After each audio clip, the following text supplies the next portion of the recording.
Hey guys, my name is Chris. In today's video, I'm going to be giving you guys my top 10 travel tips when traveling internationally. Let's get started.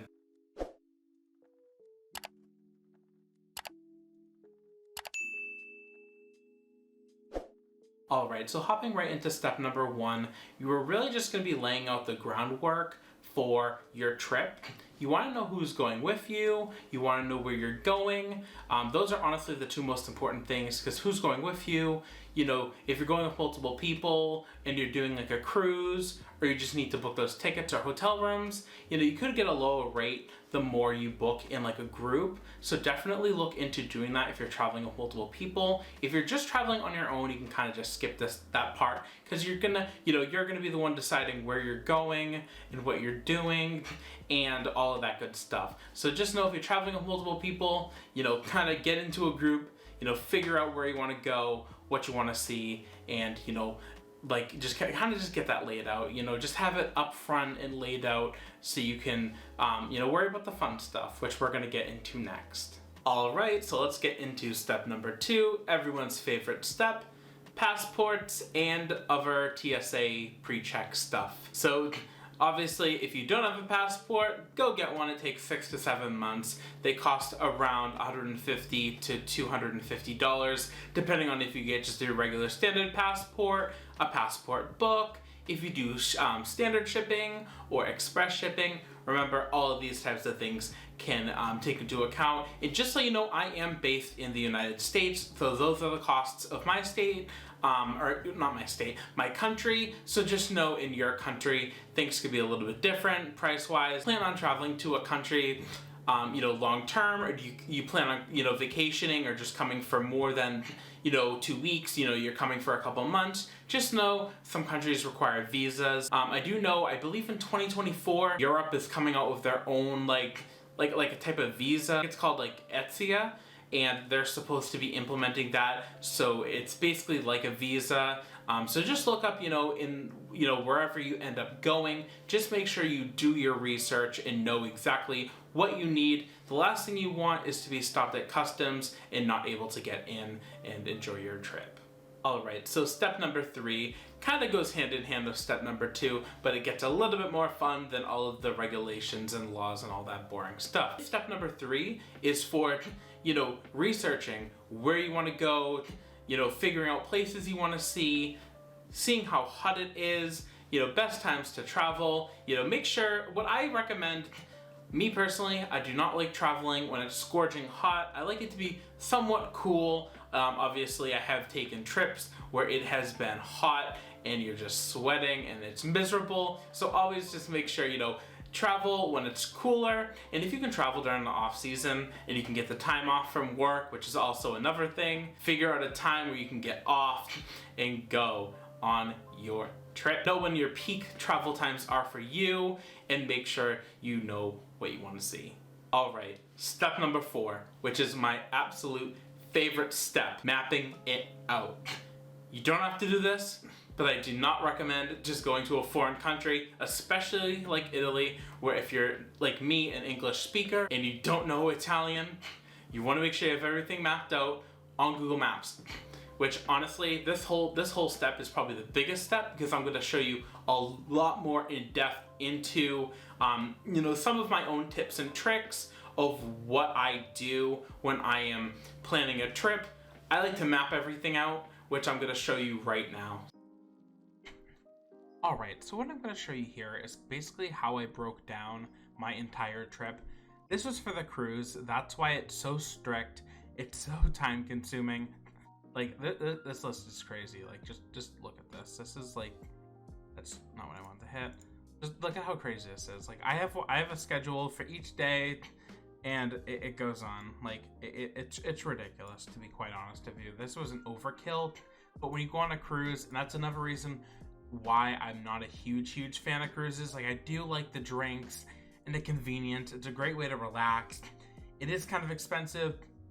You're kind of at, you know, the will of the cruise line and what they want to do. So you really can't plan each thing out. You kind of have to work around them. And honestly, depending on the cruise line, you're just not going to have the time on each place that you really want. That's why I recommend personally just traveling there by plane. It's so much more freeing, it's so much more relaxing, and you don't have to turn into a psychopath. Like, this was honestly overkill. Like, I'm kind of embarrassed just to show, like, how I did this. But I really just needed to, like, fill it in because I was, like, a completionist. I was like, I need it done. This is just kind of how I break it down, you know, by the place, the port. Obviously, you don't need that if you're not doing a cruise. The date, the time, and then where you're going. And then for Rome, again, I'm just going to show you guys this real quick. This is just kind of how I mapped out every place where you can just kind of go through and select. One thing I want to show you with Ireland, which I'm planning out, I actually have a blank spreadsheet here because after my video today, I do want to get started on another video where I do kind of break this down. I'm a huge Excel spreadsheets person. I use it in my personal life. I use it at work every single day. I love Excel. Like, Excel's like my guilty pleasure. I love using it. But yeah, just to show you an example for Ireland, which, like, again, I'm really excited about. My goal is to go from Ireland to North Ireland to Scotland, go through all of the United Kingdom, definitely London, of course, and then I do want to hop over to Paris, France. So let's just get back over here. Basically, just to show you some examples of Ireland. I have my map here. I have Google Maps up here as well, just to, like, look at pictures.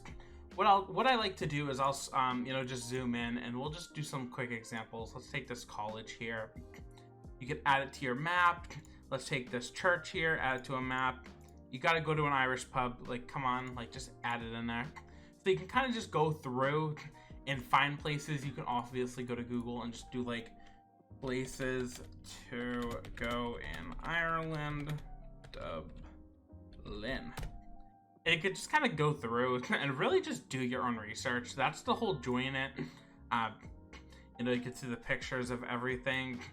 This is iconic. Like, I just love this. So I'm definitely gonna have to stop there at some point. Another thing you could do too, if I, like, again, I'm just, like, clicking on random things. So let's delete this. Oh yeah, if you hit layer, it's gonna delete everything. I did that once on accident. I was gonna flip because I was so mad.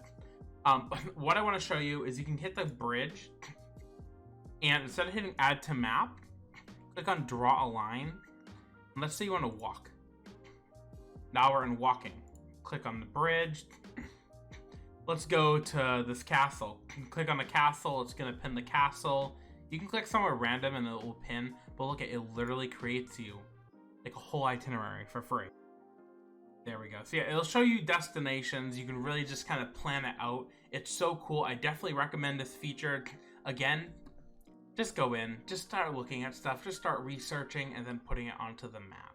All right, so step number 5. It's crucial that you book your flights in advance. You don't want to wait too long and you don't want to book when it's really high. Booking early ensures that you get the lowest cost possible. Watch the market and see what other flights are booking out for. Don't just book the first thing you see. If you do that, you may be getting a higher cost when you could get a lower cost. Also, make sure you check out different kinds of websites to make sure you see what they're also booking at. And another thing too, make sure you use credit card perks. Credit card perks are amazing. If you have them, you can get some pretty cool discounts on seats when flying. And don't forget, airport lounges and things like that can be granted with those credit cards. So just ensure that you do your research. If you have one of those cards, I would recommend booking with one of those. I do have a travel card, so I did actually book with my travel card and I did get points for that. So just ensure when you're doing all your booking, you know, you make sure you take advantage of those credit card deals. And timing. It's always about timing.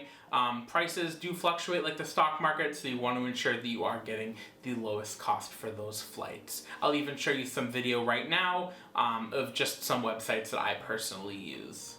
Alright, so our next step is step number 6, expectations.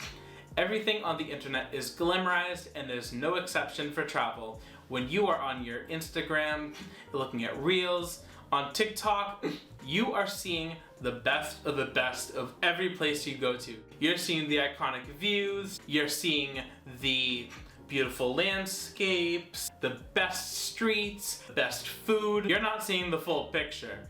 And this applies to every country in the world. This is for everyone. No matter where you go, there are good parts, And there are bad parts, there is the beautiful, and there's the ugly. Alright, so another thing I'm going to show you here are the flights.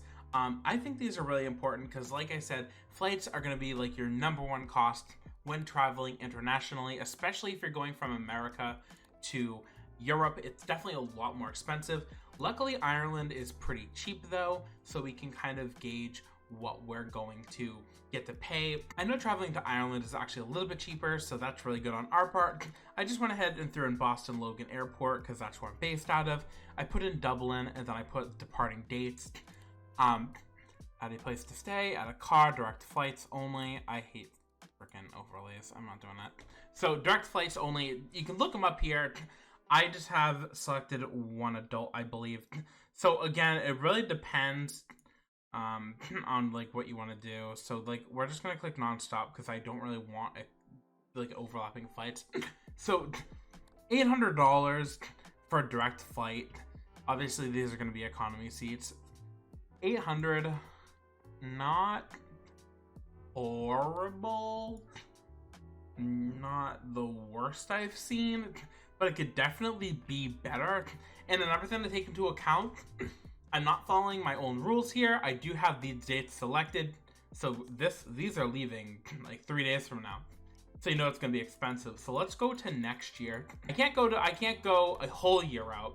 But look at these are 2024 flights in August. You could see the dates here and when it's cheapest to go. Like look, you have like, ooh, see, $1,000. Do you really want to pay $1,000 to leave on a Friday? And this is where this ties into play. I know this looks silly and childish.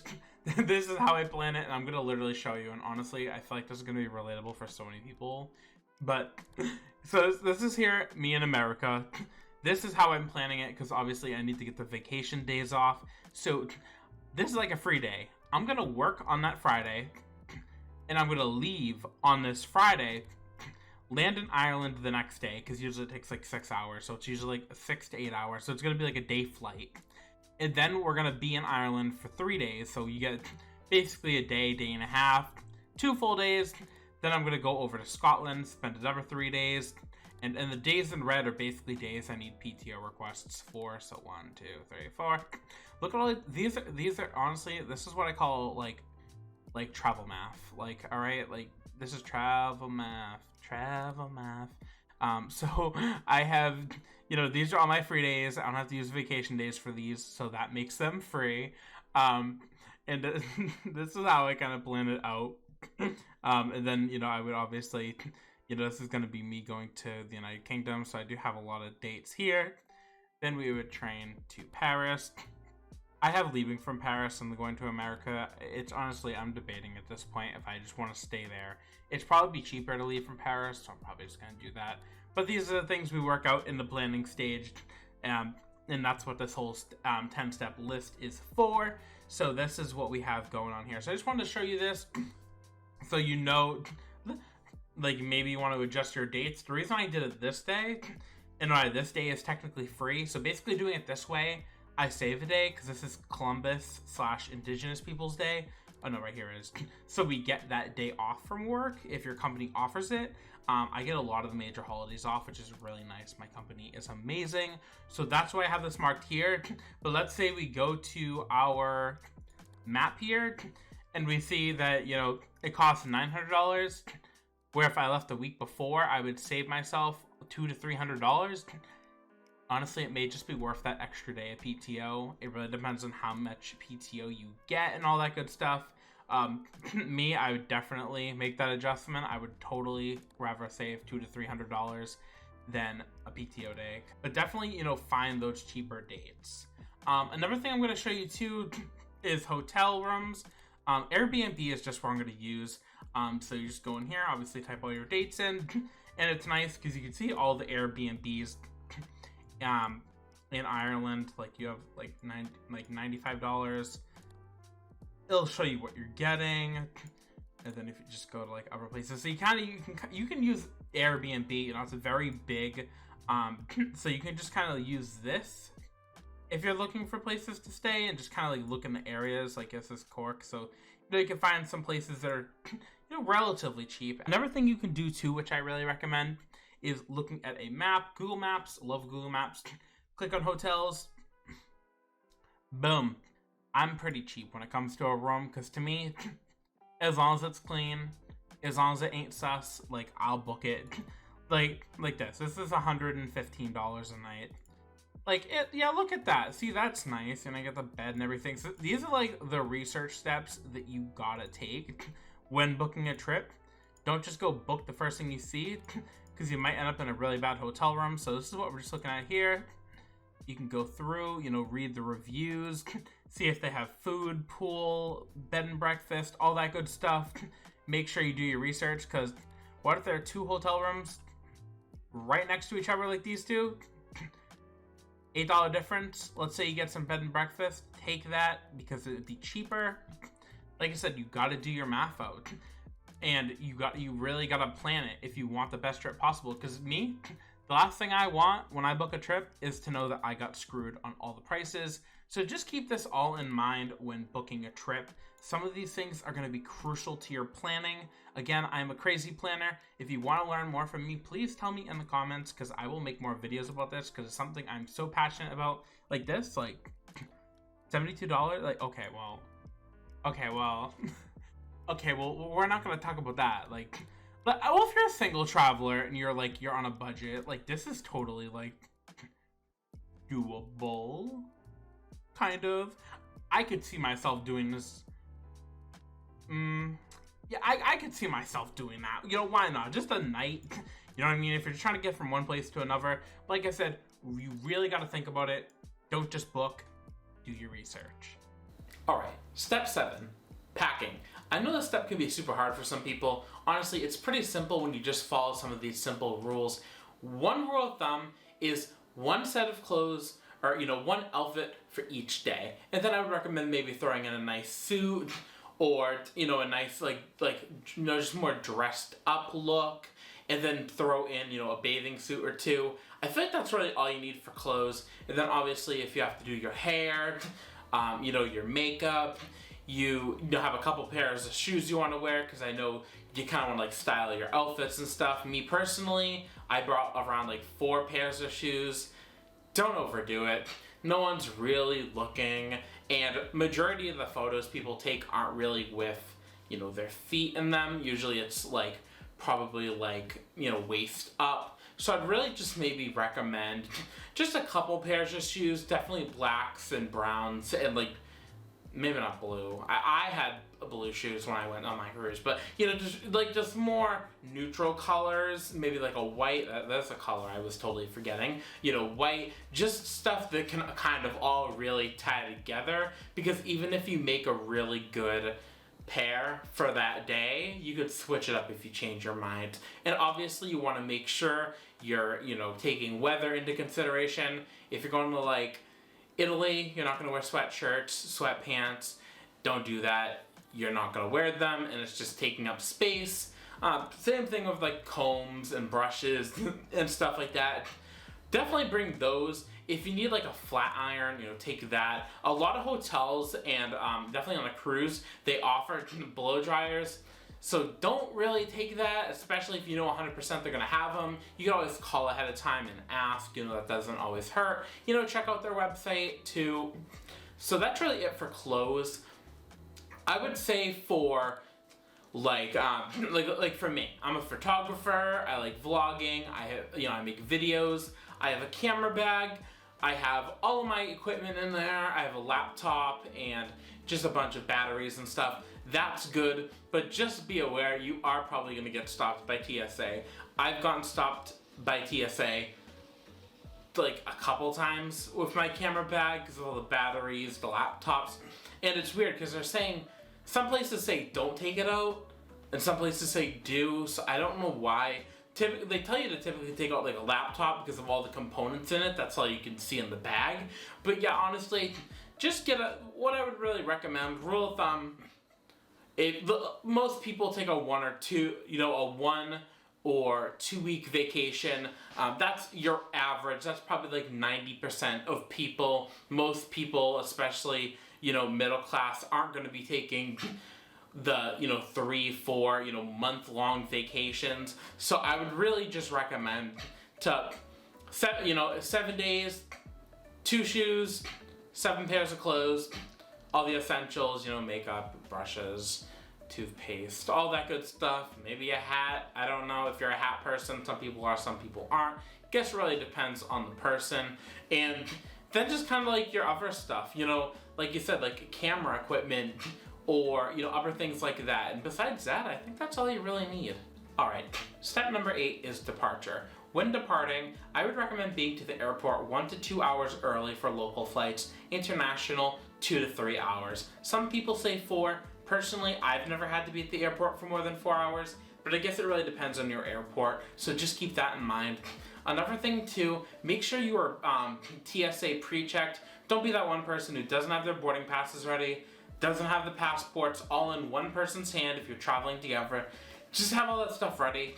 Keep the line moving. Don't be that person who needs to take things out of their bag.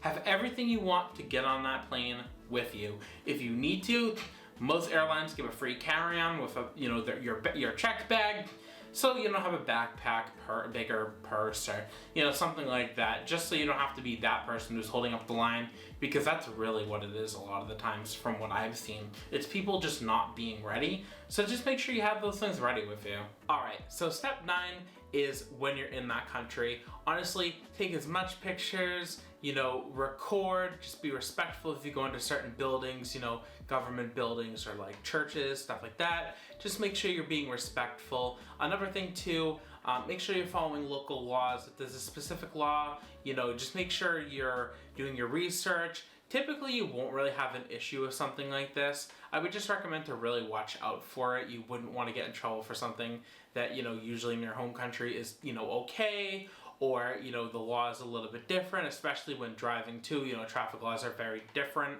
Another one in that case, I'd also recommend getting an international driver's license if possible. Honestly, they're pretty easy. I don't really think there's a road test or anything. I'm pretty sure you can just literally just sign up for it. I'll have to do some research and I can add it in the description below of some like nice resources that we can look into. But yeah, just, be safe, use common sense, and don't get yourself in any trouble to ensure you have the best time possible. Let's get into our last step, which is step number 10. Pretty easy. Just make sure, you got your TSA pre-check. You see how tired I am? Your TSA pre-check, make sure you have all of your boarding passes and passports and everything you need to get back into your own country. Make sure if you bring in money or food, you report those things to your local government to make sure that you don't get in any trouble with, bringing foreign foods into the country. And also just do some research, because some countries you can, some you can't. Even in America, with states, like I know with wood, here in Massachusetts, you can't bring Massachusetts wood over to New Hampshire because of bugs and stuff like that, and diseases and all that crazy stuff. So just keep yourself safe. And honestly, wines and stuff, you should be fine with that. Not really like bread, but I know wine, especially in Italy, a lot of people brought home wine. Perfectly fine. Just make sure you report it to your local government to ensure that you're not breaking any laws, so they don't fine you or anything, because those can get pretty hefty. So just stay clear of those. And honestly, yeah, that's really it for today's video. Alright everyone, we made it to the end of the video. I hope you guys enjoyed today's video and enjoyed my tips. If you made it to the end, I really do appreciate it. I did work really hard on this video. I hope I was able to answer any questions and give as much information as I possibly could. If you guys want to see some more videos, please watch the videos I put here and here for you. And please hit that subscribe button. Thanks for watching and happy travels!